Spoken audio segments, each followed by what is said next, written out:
Fellow students, Africans, humankind, I am here today to encourage all of you to join the new climate club, YAK. I'm the president of the club. There are a gazillion things that climate change has a negative impact on. But today, I want to talk about climate change's impact on sexual and reproductive health and rights.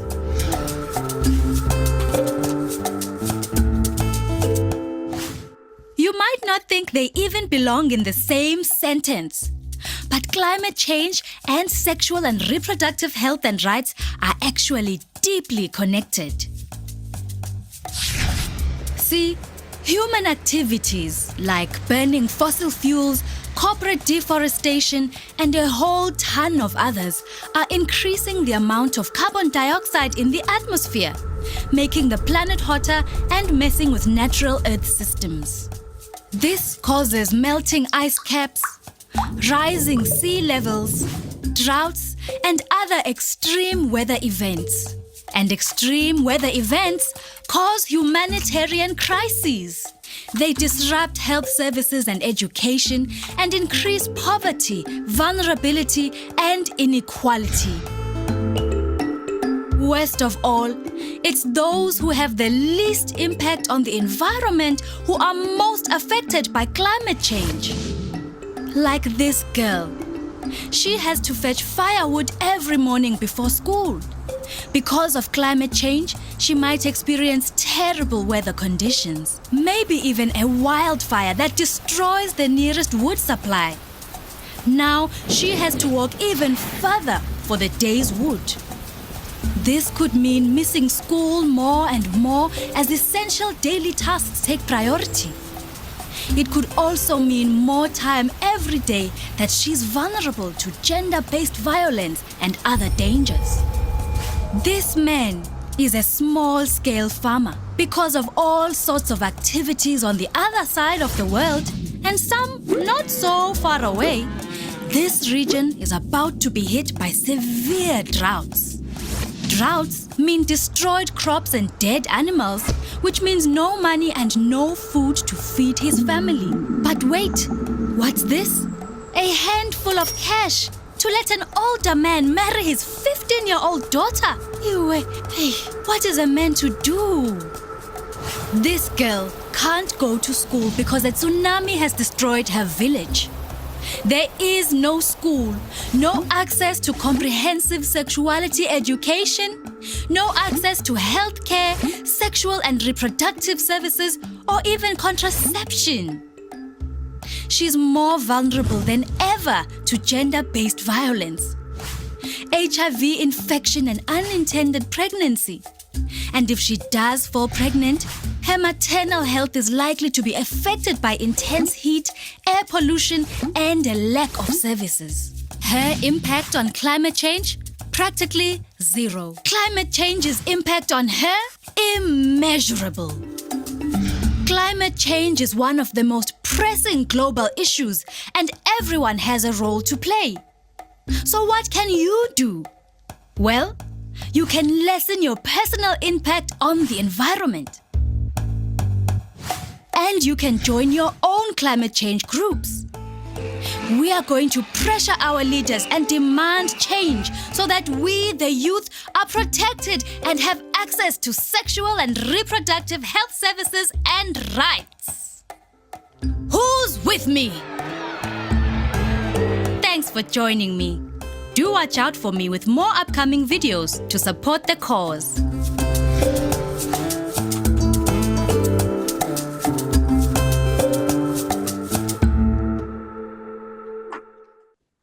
Okay, so the first question says, do you believe climate change is linked to Srhr? 7 responses. Okay. Great. How many are being wrong? Okay. So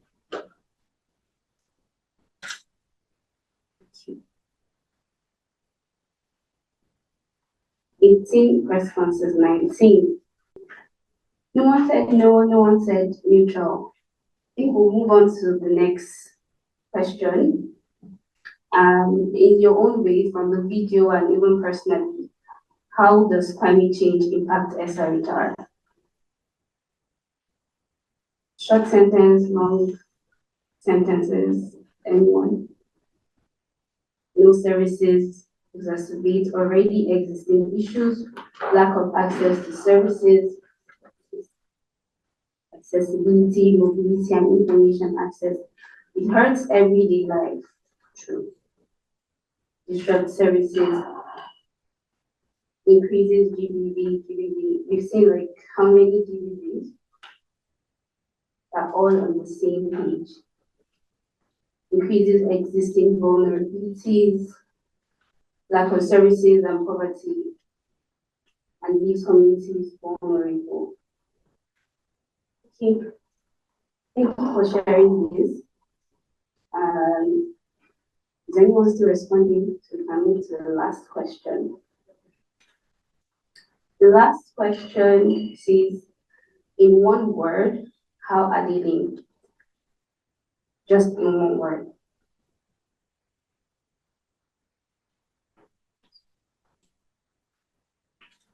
Women. Wow.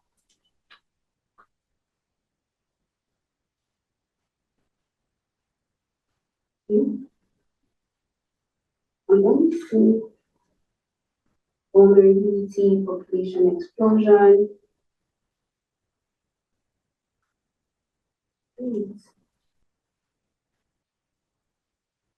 Threats, marginalization, rights, displacement, lack of family planning, threats.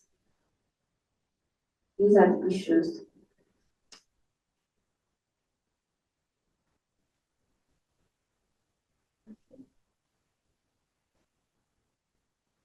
Thank you so much for your answers, and this is the end of our short exercise.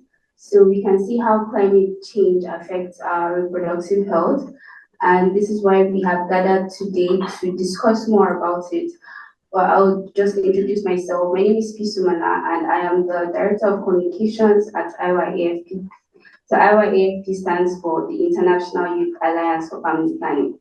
So we are a family planning focused, SRHR focused organization, but it includes family planning. And climate also affects family planning. So today we have gathered to discuss more about it. We have our beautiful panelists who will join us later, but I would like to invite our executive directors to give an opening remark.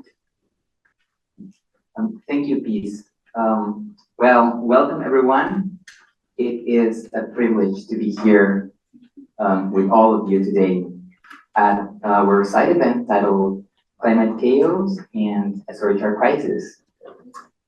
As we gather here a day before the start of the Summit of the Future, it's imperative to recognize the interconnectedness of sexual and reproductive health and rights and climate justice. These two crises are often treated as separate. However, they are interlinked. Climate change exacerbates existing inequalities and vulnerabilities, particularly for women and girls who are disproportionately affected by its impacts. At the same time, addressing climate change requires a comprehensive approach that recognizes the importance of SRHR. Today, we have a unique opportunity to share experiences, knowledge, and recommendations on effective strategies for advocating and building cross-movement collaboration at various levels for integrated and multidimensional policies. In a few moments, we will hear powerful stories. We will engage in a thoughtful panel discussion, and we will hear from diverse perspectives from all around the world. Let's make the most of this time together and emerge from this event more committed than ever to building a just and sustainable future for all. I would like to take this opportunity to express our sincere gratitude to our partners, the Population Council, Family Planning 2030, and the SRHR and Climate Justice Coalition, who collaborated to make this event possible. And of course, I would like to thank my team, Iman Lefachi, our Director of Network Engagement, and Ms. Humana, our Director of Communications, who invested energy and time to make this happen. Well, let's have the conversation begin. Thank you so much.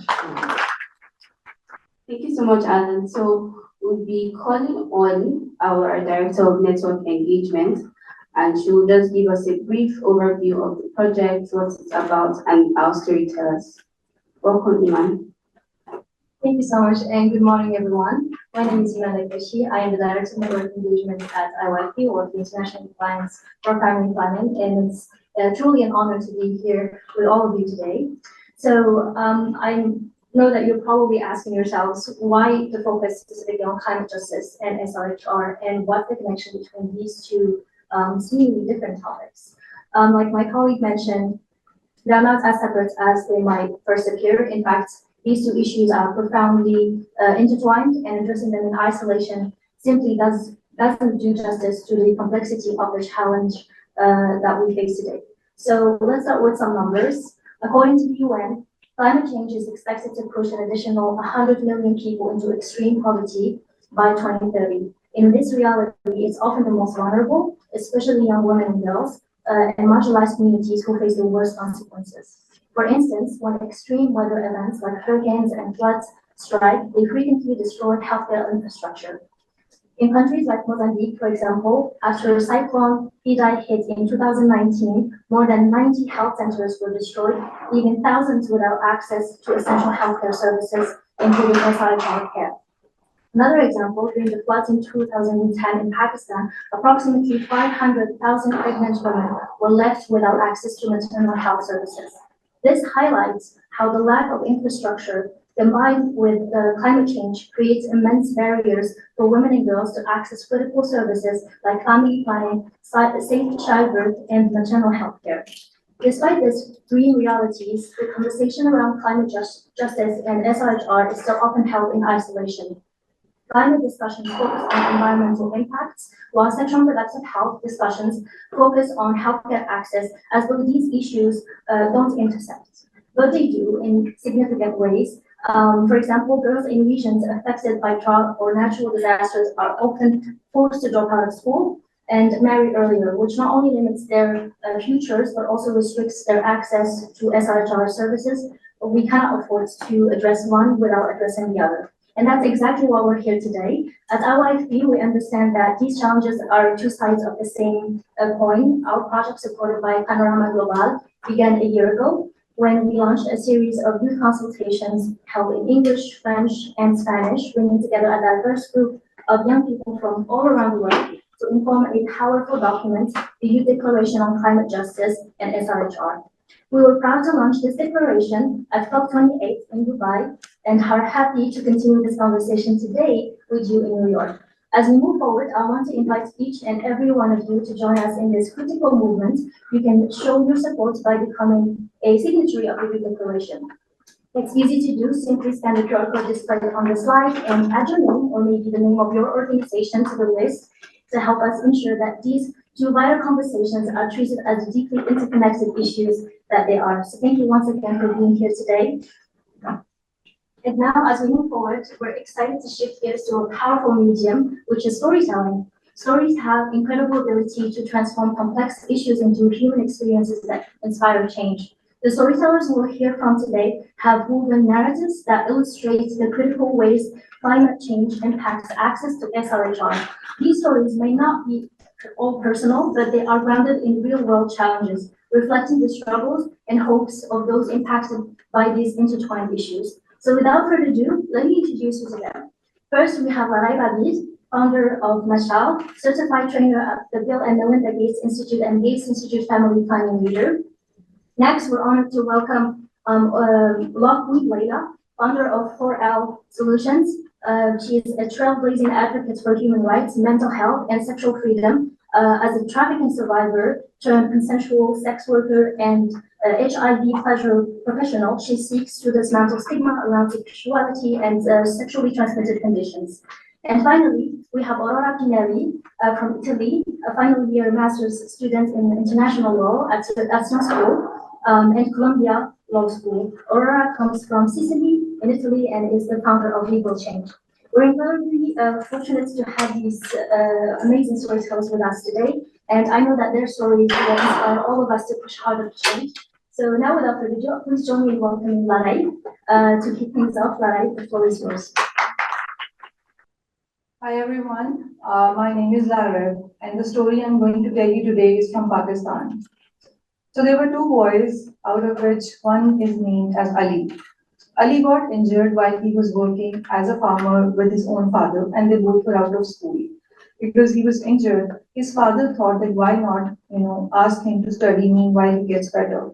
But when he got better, he felt like that I want to study. He continued the study and somehow he managed to get a degree as well. When he got married, his wife was totally against to get the daughters into the school. And somehow, because he had that exposure, he said that no, I'm going to allow my daughters to study. They got education, and he was a rebellious one among all the family members. And then the daughter named Lena, she had four sisters, but the focus of the story right now is Lena. She had three daughters, and first one was elder one, and the next two were the twins. She remembered when she got twins pregnancy news, and everybody knew it was daughters, how everybody came in form of sympathy, that how you could have a boy, how one of them could be a boy. And the answer she gave to everybody was, it's not the gender, it's the human being that I'm going to raise. She made sure she gave everything she could because of that one gesture that her father did. She made sure they had the best education from all of them as much as possible. Her husband died after a few years when the daughters were born, and she was the only one who was taking care of them. She sold all the jewelry, all the assets she had because she knew that education was something that made a change even in her father's family. She got them educated. She was not at all into the bracket of doing what people are saying, because people were saying to save money for the marriage. People were saying to save money for the dowry, otherwise people will not, marry her children. But she said that I am not into this. I'm gonna make them a good human being and an educated one. Today, she might have lost all the assets or the material things, but after a few years, both of the twins were anesthesiasts. One of them is in US in Bronx right now. She has a son, a planned family. She knew that I'll have that family that I'll be able to manage. The other one is also in anesthesia in Pakistan, serving the local communities and also the bigger cities. The third one is right in front of you, who work in the policy making for reproductive health and rights, because I have seen that one gesture from my grandparent actually changed many generations. Today, we three daughters are at this position because of one gesture. I still remember that moment when there was no food at home. And I still remember that moment when she said, we'll go through this as well. So it's my message to everyone that always give confidence to your daughters, and education is everything. You don't need to rely on material sources. The only thing that matters is the confidence that you give to your daughters, because that's my mother, because of which I'm here today. And it's the education that is really, really important, that makes you realize that how much planning family is important, how much education is important. So that one gesture, maybe that one injury was done for some good. And because of that one injury today, lots of generations are going to change. And that's why I'm going to continue working no matter what age, no matter what date. I'm going to help every woman as much as I can. Let's pledge and let's always be helpful to women and always tell people how education and family planning can change lives. Thank you. Hi. All right. So this is my surprise, and this is how it all started. This is a book that my teacher gifted to me in China in first grade. It's called People by Peter Spire. Be very careful with it. That's little me. So this book changed my life. And because of what is in it, not just the story, but the notes that Mrs. Adams left us. So This was our last day of school at the end of first grade, and in this note, she shares, "There will always be a new song to sing, a new dream to follow, a new day to hope for on the other side of goodbye. Many wishes for all that is good go with you. You're special." So this is a story written by author unknown, and the story is called I'm Special. So just imagine how many little Adam's apples received this book. Now I would like to invite you all to imagine you're an Adam's apple. Close your eyes, please. Close your eyes. You are an Adam's apple receiving this gift for the first time. I'm special.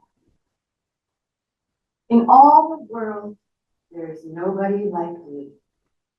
Since the beginning of time, there has never been another person like me. Nobody has my smile. Nobody has my eyes, my nose, my hair, my hands, my voice. I'm special. In all of time, there has been no one who laughs like me, no one who cries like me. And what makes me laugh and cry will never provide identical laughter and tears from anybody else, ever. I'm the only one in creation who has my set of abilities. Oh, there will always be somebody who's better at one of the things I'm good at. But no one else in all the universe can reach the quality of my combination of talents, ideas, abilities, and feelings.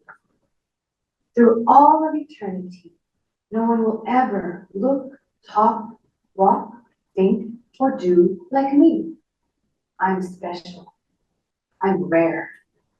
And as in all rarity, there is great value. Because of my great rare value, I need not attempt to imitate others. I will accept, yes, celebrate my differences. And I'm beginning to realize it's no accident that I'm special. I'm beginning to see that God made me special for a very special purpose. He must have a job for me that no one else can do as well as I. Out of all the billions of applicants, only one is qualified.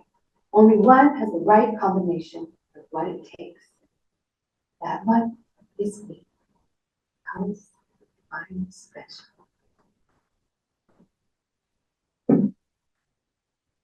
Now, growing up, I wasn't brought up in a religious household or anything, but taught of a higher power and the universe. After taking a leap of faith, moving here alone in 2013 to New York, I saw a sign saying, "God gives his hardest battles to his strongest soldiers." At that moment, I knew, that's me. I am one of those strong soldiers. So have no fear, Love Queen Layla is here. And so she was born. Today, we stand at the crossroads of two powerful movements. Both are inextricably linked, not just by their shared call for dignity, health, and human rights, but by their urgency and the necessity for global solidarity. Stigma has long been the silent weapon of oppression, used to control and diminish those whose voices threaten the status quo. It's an energy that alienates, shames, and marginalizes millions. But we have the power and the responsibility to dismantle it. I've experienced firsthand how stigma shapes policy, limits access to healthcare, and deprives communities of their human rights. My personal story, however, is not unique.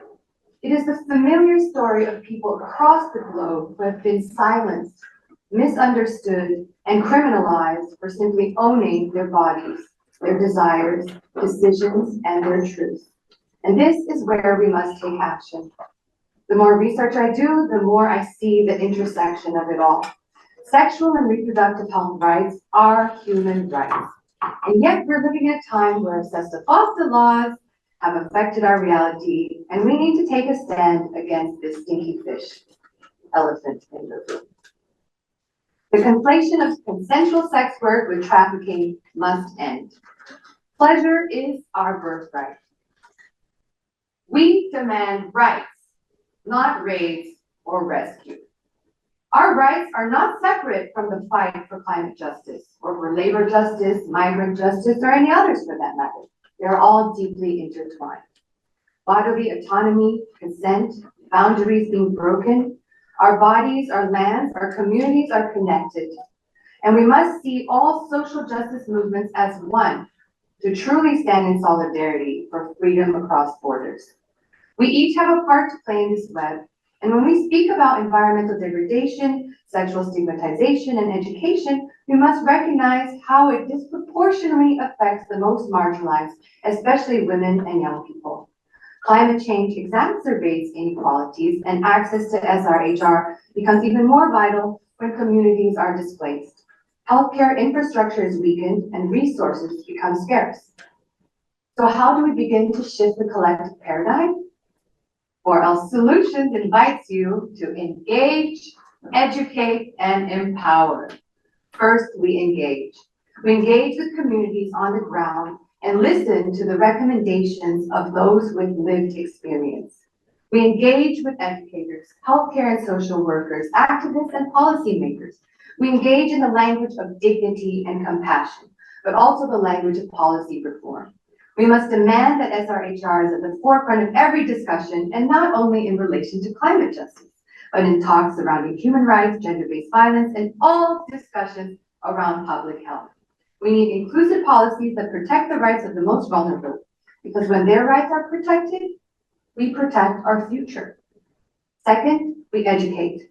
Education is the foundation and hashtag portal to freedom. By the way, I read the story. I'm special on Portal to Freedom episode of my podcast, Punani Productions. Okay. All right. So, education is that foundation. And we've seen that when people are given the tools to understand their bodies and communicate their needs without shame or fear, they're empowered to make informed decisions about their health, their futures, and their communities. So by normalizing these conversations around sexuality, sexual health, and pleasure, talking about HIV and other sexually transmitted conditions, this is a new term that I'm starting to use, sexually transmitted medical conditions, sexually transmitted conditions, because throughout all of my research that I was doing, everything shows that we are still suffering from HIV, infected, prostituted women. We don't like to hear these words, so please stop using them. So we need to remove these harmful languages from the outdated morality-based laws and worldwide practices, show on CDC websites that undetectable equals untransmutable, and change our own everyday vocabulary and how we interact with each other. Lastly, we empower. Empowerment is not just a personal journey, it's a collective movement. When we empower people with the knowledge of their rights, when we provide them with platforms to speak out, today is a shining example, to educate others and to advocate for policy change, we spark a revolution of freedom. And this revolution is not just about sexual rights or mental rights, it's about human rights, respect, and uniting to make a difference for the whole. I urge all of you today to think about the intersections between SRHR, climate justice, and beyond. Every policy we craft, every initiative we launch must reflect the reality that these issues cannot be tackled in isolation. We must break down silos and work collaboratively towards a future where every person has the freedom to live fully, without fear and without shame. As we say in our sex ed community and part of when we do community agreements, don't yuck my yum. So this is not just a moment to raise awareness, it's a moment to ignite change. It's time to challenge oppressive systems, to disrupt harmful policies, and to replace them with ones that truly honor the dignity, autonomy, and health of every individual and our precious Mother Earth. Ask yourselves, almost 30 years later, what has changed after the Beijing Declaration? Hear me, hear us, nothing for us without us. We as a global community must act with compassion, urgency, and solidarity. The future of climate justice and our sexual and reproductive health rights is not tomorrow, it is now. Empower yourself, transform the world. Hi everyone, I'm Aurora, and my story is a fictional story that talks about a crude reality of migration and hosting conditions in the land I come from, which is Sicily, an island in the south of Italy. And my story is called No Way Out. Much of our village in Bangladesh had been submerged. It had been years since the sea level rose higher and higher, swallowing up chunks of land. She was tired, so tired of that life of hardship. Every year it was worse. Her brother had managed to leave with financial help from friends and relatives. Who knows how he was living now? She only knew that he had arrived in Europe, and she dreamed of Europe too. No one would have contributed to a woman's journey. No one would have approved a woman leaving her village. She stole the money she could to start the journey. She had no idea that the journey would be so long. For years, she worked hard wherever someone offered her meager pay and a place to sleep. She crossed borders by makeshift means, suffered all sorts of mental and physical violence, thought she would die, thought she would go crazy, and then she understood. She understood that she too had been a victim of rape. That she too, like so many other young women, was carrying the child of a rape. She despaired, screamed, then accepted that fate. Europe was no longer so far away. Then, there she could find everything she had never had, a worthy life for herself and for that child who would be born in a better place. The Sicily to which she landed 5 months pregnant was not the Europe she had imagined. It was a deserted rock in the middle of the sea that everyone called Lampedusa. First, she ended up in a reception center in the middle of nowhere, where she found herself inside sun-decked sheds in a landscape of stones and bushwoods. Like a package, she was transported from one center to another on the big island of Sicily. All looked like prisons. And those locked in there were like ghosts, forgotten by God and man. So one day she escaped through a hole in the fence and didn't look back. It seemed incredible to her how easily she found work in the fields in that part of Sicily where the tomatoes were sweet and the economy thriving. But the work turned out to be extremely hard. She was forced to spend 8 hours under the scorching sun, which took the breath away from even the strongest man. The sick sun, they called it, because the climate change that had been causing temperatures in that area to soar beyond extremes for a few years. Someone tried to protest. To work in those conditions was to die. Women then could not cope. The 2 or 3 who had dared to rebel disappeared the next day, killed in a ditch, someone muttered. Premature birth caught her in the middle of the field and caused her to sprawl on the ground with her eyes turned upside down. The woman working beside her stopped her, rescued her. Some threw the little water left inside the bottle onto her face. Some tried to revive her with a cool cloth on her forehead. She lay supine on the clods of earth, racked with pain. Someone shouted for them to call an ambulance. Someone tried to lift her, to at least get her inside the shed where they slept at night, when it became clear that no one would take her to the hospital. Not even the animals, murdered women and men, when in the evening they took the child's inanimate body, wrapped in a rug, and went to bury it secretly in a corner of the field. Thank you.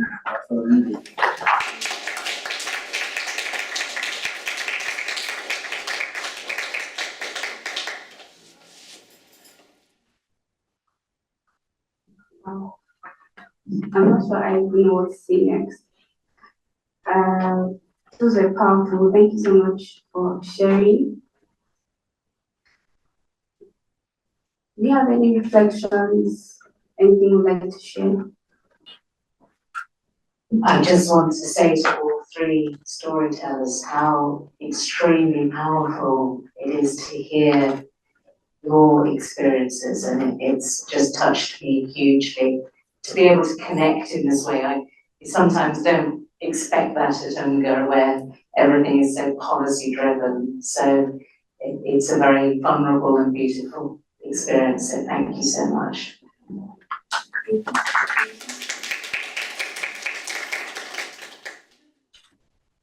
Yeah, I would say the same. I'm so proud of all those women that are, they literally suffered in the past and now they are working for Srhr.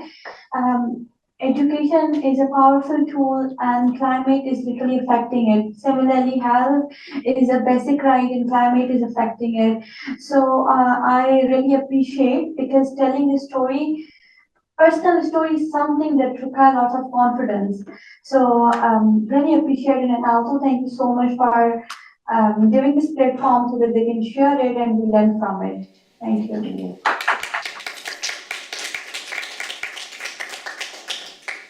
Do you have any other reflections? I just want to echo everything that everybody else said. Their thanks. I don't know the name, but the second speaker, I just wanted to thank you specifically for being so explicit about pleasure. I feel like, especially in the sexual health and reproductive rights space, we just kind of talk about like outcomes and like health in a very like sterilized way, and I feel like pleasure is equally important because it's joyful. And I'm glad that you're doing the work in your sector because it's really important to add to this movement. Thank you, and that's how Imani and we've met because IYAFP and 4L Solutions, we endorse the Pleasure Project. So if y'all have not heard of that, please go to thepleasureproject.org and check out the pleasure principles. It's being translated to different languages around the world. I'm happy to translate Chinese. And so this is really important. So I'm here talking about rights first as a sex worker, where so many people feel, and in the migrant massage organization that I work with, Red Canary Song, we call it care work. Body work is care work. So these are all services that we all provide. Like you pay for the doctor, but then you don't want to pay for this. Like we are all helping each other and learning from one another. So thank you. And if you want the story, I'm special, come see me.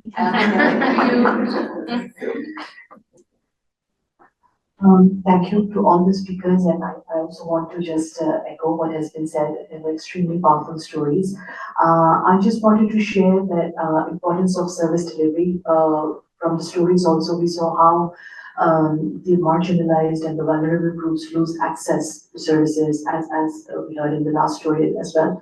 And I work for a service delivery organization, MSI Reproductive Choices. So just wanted to share during the unprecedented floods in Pakistan, it was mentioned earlier, how our mobile outreach vans helped conduct safe deliveries in the middle of the floods, because these were women practically stranded without any access. And as was shared the statistic, more than 500,000 pregnant women were stranded. So just wanted to emphasize the access part, access to safe services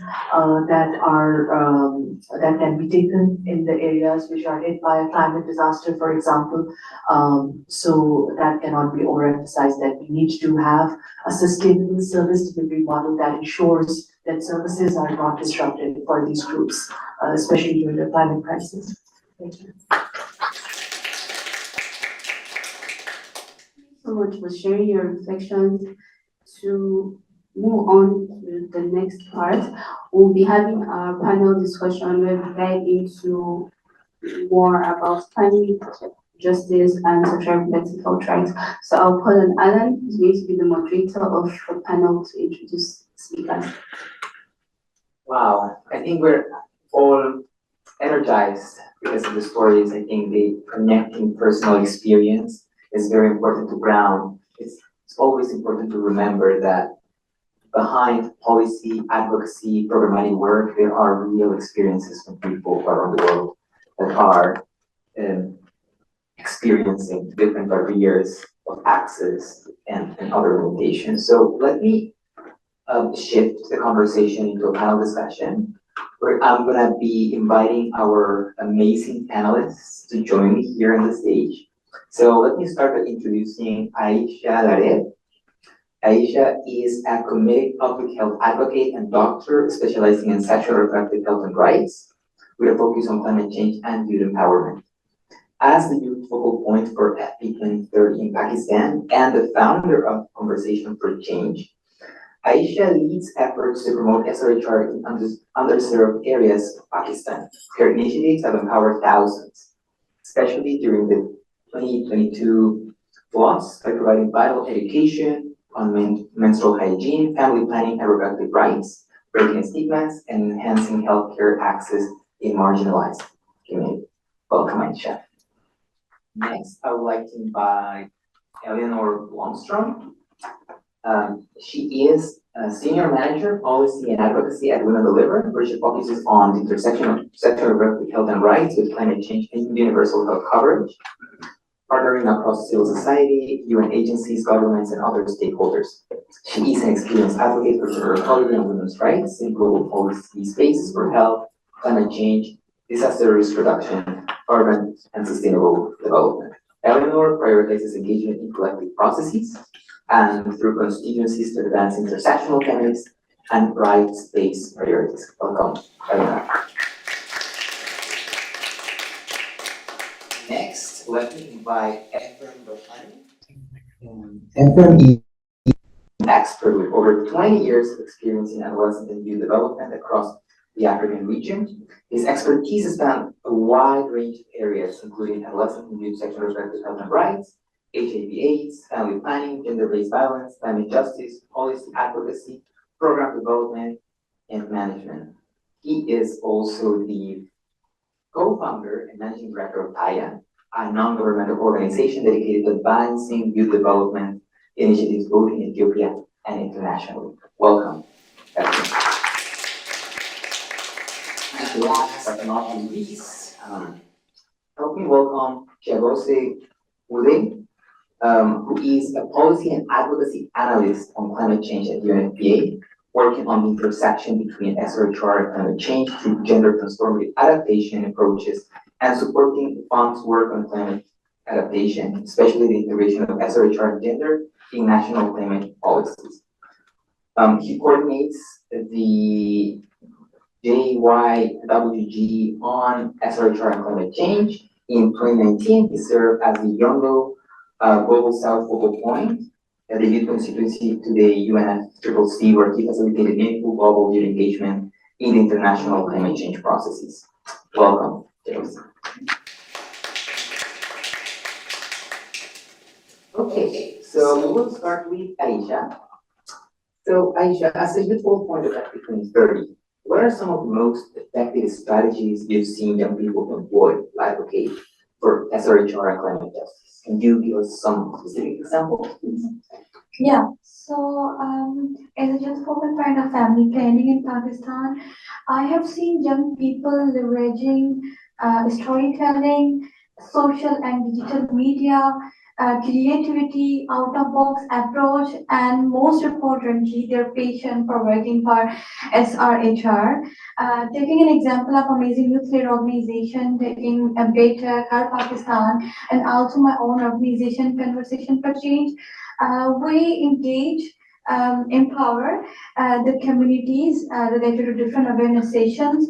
But at the same time, we focus on digital media as well because in Pakistan, there are like 64% of the youth, and almost all the youth use the social media through different platforms like college CLYN, Collaborator Youth Leadership Network. We engage the youth-led organization, different youth leaders that are working for different dimensions, but we engage them in SRHR because they work in different communities, but if they will give some sort of information related to the SRH, it will make a great impact.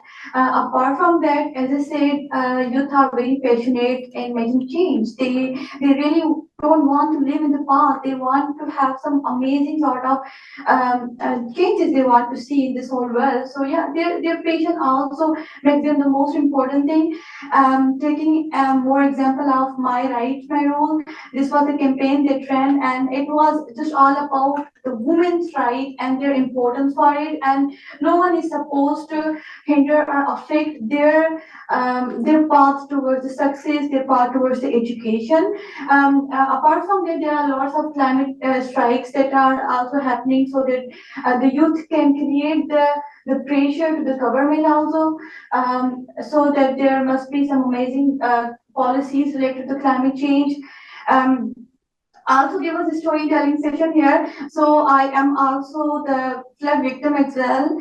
In 2022, there was a flood condition in Sindh because I'm the part of Larkana. So 1.4 million people were affected. Even our home was affected, and we had to migrate to different in a safer place. And because of this particular thing, our access to the health, resources, education was affected. As a doctor, I witnessed lots of patients coming, but we could not treat them. So yeah, these are some of the amazing initiatives that youth take, and we use the digital media, we use our creativity, our potential to make amazing change. And this all well again. Thank you. Thank you. Okay, let's move to my right. Efren, from your perspective, why is it critical to integrate SRHR with climate justice efforts? And can you share an example of where you've seen these two areas intersect effectively? Yeah, thank you very much. So I think from my experience in my country, so I came from Ethiopia. So if you see the drought trajectory in the past probably 50 or 60 years, it happens some in 10 years or maybe in 15 years, but now it's been happening almost somehow in 2 years or 3 years time. So it's not only in Ethiopia, but also if you see the Horn of Africa countries, including probably the Sudan, Kenya and Somalia, they also have these kinds of challenges, and because of climate induced droughts, people have been become internally displaced from their living areas. So it's putting lots of pressure into providing different sexual reproductive health services, and it's already putting strains into the already limited services that we provide. Like for example, now in Ethiopia we have about 4 million people who are internally displaced. Although not all of them have been displaced because of drought. Of course, there are some conflicts happening in the country. But you can see, the scale of the problem. Also trying to provide services in these kinds of settings. You find, pregnant women having been challenged in trying to get, the adequate the services because of lack of services in these internally displaced people sites. So as part of one of our program funded by USAID, it's called the Integrated Use Activity. We have intervention in the 140 kilometers far from Addis, the main capital. That's called the program. So we have about 40,000 households being internally displaced from their place of living. So we'll be providing different services by establishing a mobile clinic, mobile SRHR and FP clinic in that particular site. So that's, I think, one way of reaching to these girls and young women who have been having the different challenges and require the necessary services. So I see the importance and the timelines of justice with sexual reproductive health experience programs in my experience. Thank you so much. I think that we're seeing two experiences where people need to move to another place, and of course, they need to be safe, and they experience lack of availability of services and how organizations are trying to ensure that they have access to those essential services. So now let's move to Eleanor. So let's take advantage of this opportunity and let's talk a little bit more about the SRHR and Climate Justice Coalition. Okay, so how has the SRHR and Climate Justice Coalition been able to effectively coordinate and amplify the voices of different civil society actors working at this intersection? Can you share some examples of achievements of the coalition? Yes, thank you. Oh, thank you so much. Is it still on? Great. So the SRHR and Climate Justice Coalition it's a young and growing coalition. It has now over 100 members, civil society organizations, and a number of others that are research institutes or individuals. But it's really primarily focused on civil society, and they come from over 50 countries. And we expect it to keep growing. Please see me or Tara or anyone in this room who's a member for more information to join afterwards. I just want to talk about how it started, and then I can get to the achievements. But it started in 2021 as part of the Generation Equality Forum. It was a joint commitment. The idea was really, how do we break down silos between those who are working on SRHR and working on climate change, and really coming at it with a human rights-based approach, climate justice approach, and intersectionality.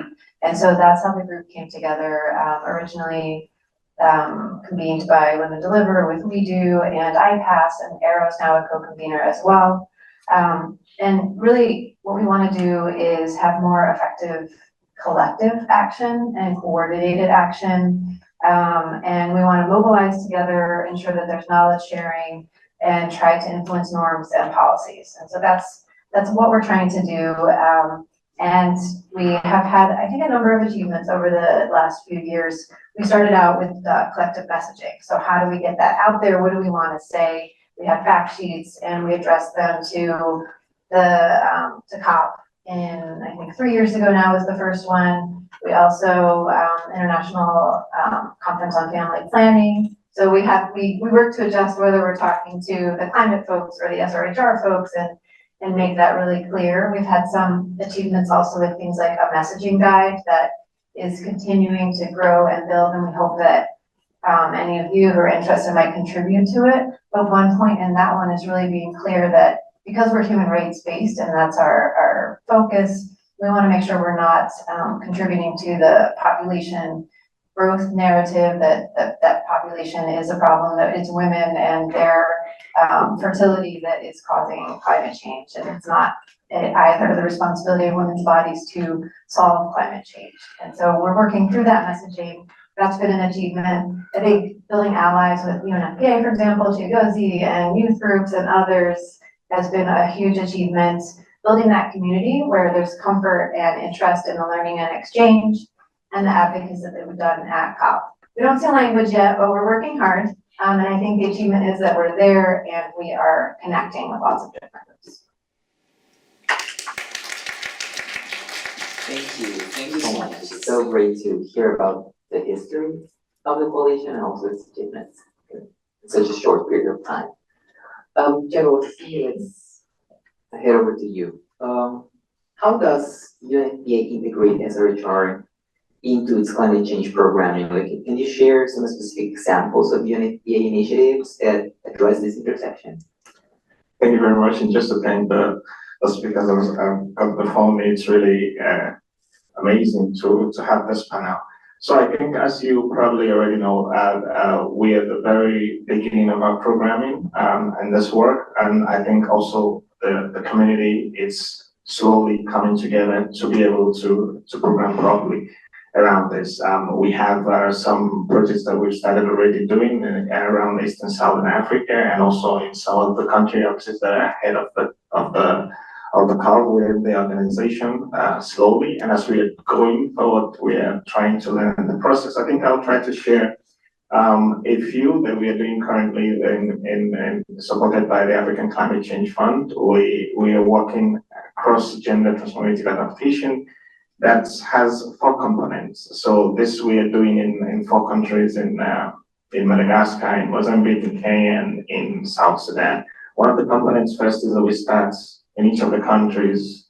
We have a stakeholder group that we convene to do some basic capacity building on this intersection, largely targeted at government officials, but the entire multi-stakeholder of the chain are all invited. In each of them, we have minimum 40 participants that are there. And in one of the days, it's usually 5 days, in one of the days, we have full focus on the process to begin a vulnerability assessment that integrates SRHR, GBV, and harmful practices. And just to maybe go back a bit before I come to the vulnerability assessment bit, is that we looked at the tools that we're using to do vulnerability assessment in most of the countries, and we saw that we are lacking, especially on climate-related vulnerability assessment. They were lacking on this integration of SRHR. So we partner with multiple UN partners, I think WHO, UNAIDS, UNICEF, and with support of some funding partners to harmonize the tools and integrate SRHR, GBV, and harmful practices. So we have a report on that we are finalizing to disseminate at a good scale, but then we're now using these tools to deliver this project in the 4 countries. So at the moment, we've done a stakeholder consultation in Kenya. We have a university that we're partnering with, and we've also had initial conversations with the community on how to engage, what are the cultural sensitivities we need to be aware of, and how to navigate that. So it's at the very beginning phase. I can't say so much about that, but hopefully by next year we'll be at a point where we've seen some outcomes to be able to share. And for us, it was important to do this as part of the contributions to the countries, to have this data sets, this data points that comes from the vulnerability assessment, to identify the hotspots, to enable us support the government in having targeted policy interventions, but also specific budgeting requirements that they can quantify. So this is important for us, especially in the lead up to the NDC 3.0 development, that these things can be automatically into the policy phase. So that's one. And of course, as you know, that the capacity gap is quite obvious, especially at the country level. So we're trying to scale this across board so we can have partners on the ground who we can always work with. When you look, for example, in some of the countries, as you shared, we have many examples in the countries of what is going on. But when you look in terms of documentation and research gathering at the national scale, it's somewhat lacking in many of the countries. And that's what we've seen from some of the NDC analysis that we've done. We wanted to find out why are countries not integrating this intersection as much as we would like to see. Of course, we've seen some progress from the past, but it's not at the scale where we want them to be. And we looked at national level research and even SNC. Of course, they are there on the ground, but we've not made effort and investment to document them, to get them in a format that it's very easy for government to say, okay, we've seen this and we are referencing this document for maybe, an intervention that we are putting into the NDC. So this is also a gap that we're trying to fill through our country offices around this. We're working with young people, and that's what you were mentioning, the Joint Youth Working Group. That's the JYWG you're trying to say. So we're working with young people, with youth groups across countries to find out what innovation is there on this intersection to be able to support it. Because our work is around adaptation and resilience. That's where we're investing a lot of our resources. So we're doing a climate hack lab to understand what innovations are there around SRHR and climate.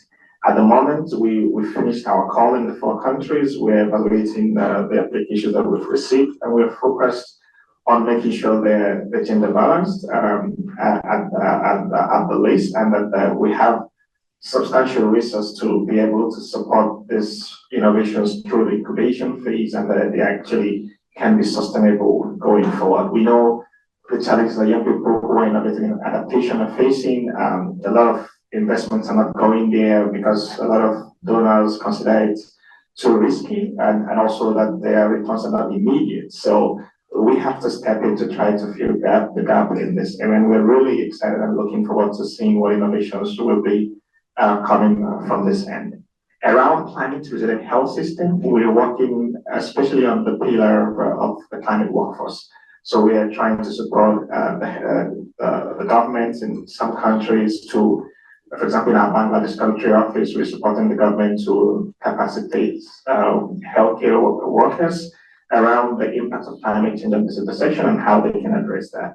We're also working with them in developing their health national adaptation plan to make sure it integrates these intersections. And we're slowly scaling the work. As we're a data agency, on most part, we're trying to leverage the data set that we have to see how it can support countries more significantly with the MDC process, especially in disaggregating data and being able to have targeted solutions across board.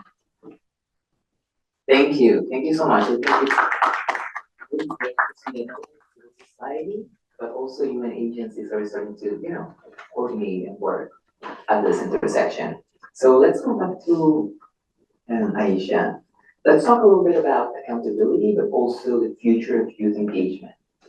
What role do you believe that young people play in holding governments and other stakeholders accountable for their commitments to Srhr, but also climate justice? And what are your hopes for the future of youth engagement? I don't see climate and Srhr as different scenarios and different things. I see it as deeply connected. If we are working on climate, it means we are working on Srhr. If we are working on Srhr, it means we are working on climate. So what we do is, as a youth, we track down the policies that government had made, but the work they have been doing, there are lots of platforms that do that, so that they get in mind that what are sort of the support they are providing to the youth people. In doing that, we get the idea that how much we are making them accountable for it. But we also pressurize, and one more important thing is that government do involve the youth people. They definitely do, but they do not listen to us. They do not give us support. They do not give us resources. They do not give us the funds. And just making them present over the scenario or over the meeting does not make us the change makers. We need the power, and that's what we do. We realize the people, we realize the representative, that we also can make an immense change, and there is no time for you to follow the old policies. It is now the time to make more creative approach to more amazing sort of ideas, because the future is ours. The future is ours, and that's how we track the government, the progress, and we really are working on it as well. And we hope to see the better changes in the future. Thank you. Okay, Ephraim, let's talk a little bit about partnerships and the importance of partnerships. So in your experience, how important are partnerships in advancing the intersection of Srhr and climate justice? And can you provide an example of a successful partnership that you've been involved in? Yeah, that's a very good question. Thank you. So, well, partnership is really a very important thing, trying to create, a movement on what needs to be done, because this is not going to be the issue of a specific government ministry or a single civil society organization. So it requires civil society organizations and young people and different community groups to come together in advancing the issue. So one way that we are doing this partnership is that we are an active member of the civil society consortium. It's called the Population Health and Environment in Ethiopia. It has, I think, over 100 civil society organizations in membership. So we do advocacy at higher level in collaborating with other, civil society organizations based in Ethiopia. So we're engaging the government in trying to also push for the accountability in honoring the government's commitment to the different, climate change related commitments made at the country level. So that's, I think, one way that we have collaborated with, existing platforms at the country level, and I see the importance of, bringing diverse stakeholders on board. Young people remain, so that we also have a common agenda to push for. Eventually, it's a bit difficult when you try to think of integrating, different thematic areas. The way I think most of our programs designed, even at the society level, even at the government level, we try to see things vertically, it's only sexual reproductive health, we take it to the ministry, it's the a business of the Ministry of Health, but when you think of climate change, there is a separate, government ministry. So they don't have, a platform to collaborate whenever the Ministry of Health is doing, Srhr related policies or programmings. They don't invite people from the other government wing, there is no any platform. So that's one, I think, missing links that we are seeing and we're pushing for, so that, the people who are in charge of, climate related programming at the country level also to sit together with the Ministry of Health in trying to address, these Srhr issues. It's not only the issue of the Ministry of Health that we believe. So in a way, we also need to speak the language. That's how we can be more. We know that we can be more responsive to the needs in the ground. So that's what I think we have been trying to do through the different partnerships and networkings that we're creating. Thank you. Thank you. I think it's very important to hear from experiences of partnership, but also we know that collaborations also face some challenges, and I would like to turn over to Eleanor. What are the biggest challenges facing the coalition in its efforts to promote Srhr and climate justice? Can you speak a little bit about that? Sure. I mean, there are many challenges. I could speak to challenges, but maybe I'll also share some of the opportunities that are upcoming and things we can take forward.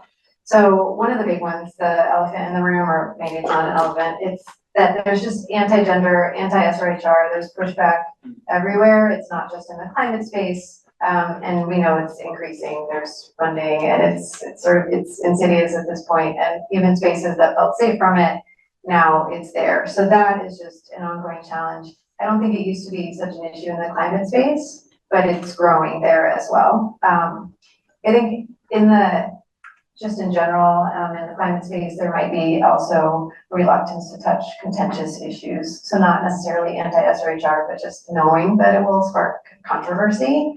I think there's also just tends to be an ignorance or lack of openness to think about things in a less siloed way, whether it's the Srhr community on climate, climate on Srhr. And so these spaces are so incredibly important to make sure that we're thinking about it, and then we can take it forward beyond these walls as well. And then the siloed thinking that we see is reflected in the agendas of these global spaces, and also, unfortunately, in the donor community, and that they have such a hard time being nimble to adjust and think about these things in a connected, holistic way. So those are some of the challenges.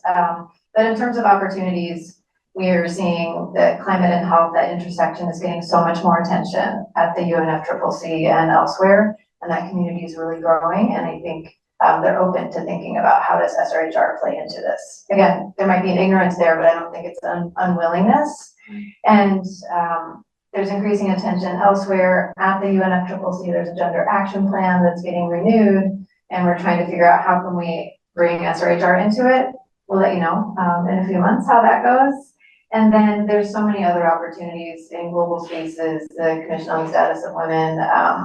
Next year, the Commission on Population and Development is about health. We can bring in climate. And just knowing from the coalition standpoint that our membership is growing, and so there's such an opportunity for new perspectives and lots of great new ideas, including, like I said before, from more of the youth coalitions that we're seeing really providing such an impact. So lots of options for opportunities.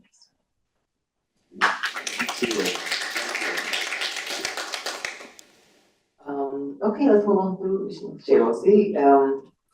What do you see as some of the emerging trends in the field of Srhr and climate justice? How can UNFPA and other organizations, UN agencies adapt to these changes and continue to make a meaningful impact?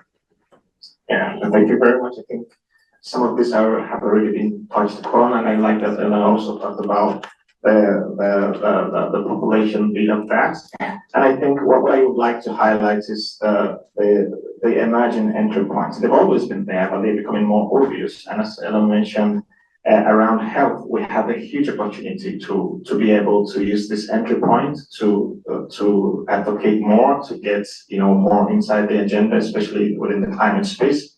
Of course, gender obviously is a huge one that we should maximize, but also areas like migration is an area that we should also look at, and we should actively work around. In our work, we're trying to work through these key streams, also through the youth lens as well, to work through these streams to be able to engage with partners, bring young partners on board who are working across these areas to see how we can co-create programs, how we can collaborate on the joint initiatives that we have already.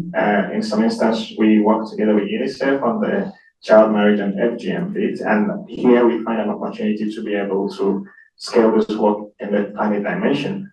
The same with WHO around maternal health. There's an opportunity there to further work around this, and many other opportunities that exist, around that. Again, I think in terms of financing, which is key, because many of this rests and falls on the ability to mobilize resources to do concrete work that will make transformation. I think it's important for us to think carefully and strategically how we position, these issues, and how we can be able to attract the most funds that we can. At the moment, from the latest studies I've seen, the costed indices, 20% of them were the only ones that had some budgeting for gender. And out of the 20%, you have only 2% that had budget for adaptation finance, gender responsive. And this is a challenge, because if we only had 2% of adaptation funds within the NDC requirement, which is what countries are communicating, then there's a huge work to be done to be able to make sure that countries are designing their NDCs in such a way that it communicates the exact needs. It is costed, so that partners know what they're looking at.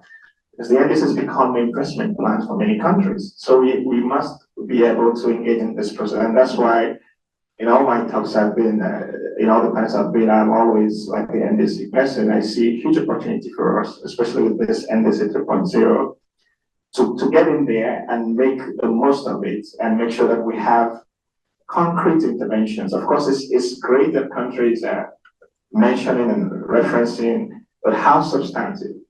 Concrete references, concrete interventions on adaptation and elsewhere, but also indicators, and most importantly, budget, to make sure that countries are really interested in delivering on this. It could be conditional or unconditional, but let it be there so that partners could take up each area that they would like to support.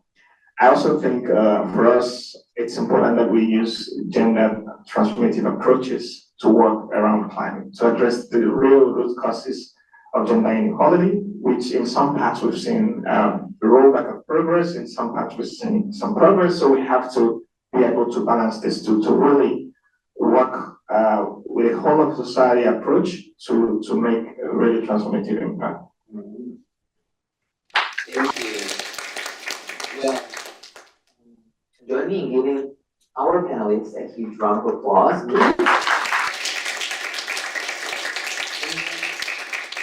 I would like to give space for questions if you have.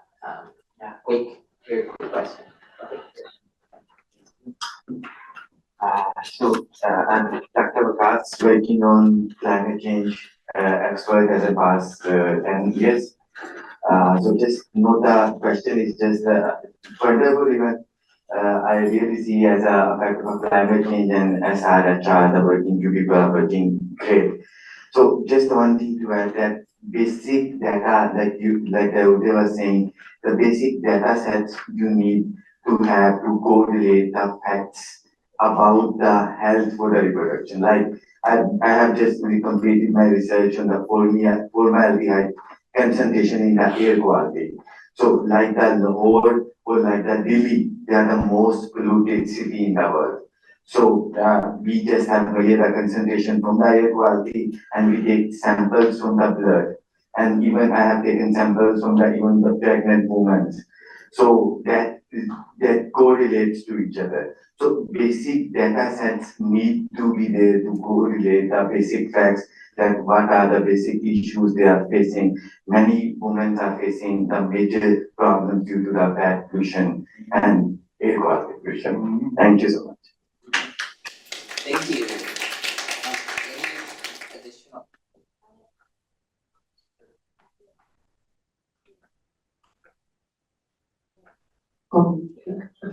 Yeah, my question is about, you mentioned how you have to address controversial conversations and specifically in relation to budgeting and how to manage the donors. So I would like to know more, how you address these conversations. What do you say to make the donors understand and to fill the gap? Thank you. One more question, and then we can move to the panel, maybe? No more questions? Okay. Anyone wants to address the comments / questions? I can try. Thank you very much. I think these are great questions. And just on the point on data, I think it's absolutely important. We cannot overemphasize this.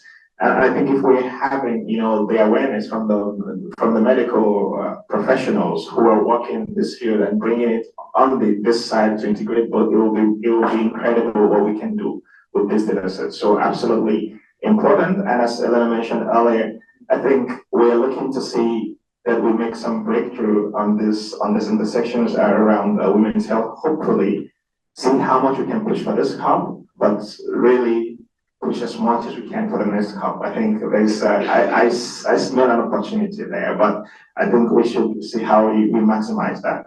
Another point on the question you've raised about the donors. Yes, this has been quite a challenge in the past, but what we see now is that more donors are coming to ask, what are you doing here? How are you working here? And what is the possibility to engage? There's a tricky point there, though, that we want to be careful that donors are not repurposing funds from what they're already supporting to now say, okay, they're moving this to climate finance, but that means taking one from one and giving to the other. So we always emphasize new and additional finance that goes to this purpose. Some donors are coming through, they've tested the waters, they increasingly get interested on what is happening. But what is also very important, I think, especially in getting large scale funds, for example, from the GCF or from Adaptation Fund, is to have multi-purpose proposal. And then this comes as part of the proposal, right? That you are delivering a part of a huge proposal and you can be able to leverage a partnership, the capacity of other entities as part of the proposal to access finance. For example, the one we got from the African Development Bank was fully focused on gender transformative approaches, and that was, it was like perfect place. We were very confident when we were submitting that it would go through, but we don't have so much of such around, and that is a challenge. So how can we ensure that donors are able to make this kind of specific financing available? We've done sufficient advocacy for this. We could always do more, but the multilateral development banks or the multilateral financing mechanisms, they have to change, as we've called in many COPs. They have to change how they deliver funds, how their requirements are, and how organizations, especially youth-led organizations,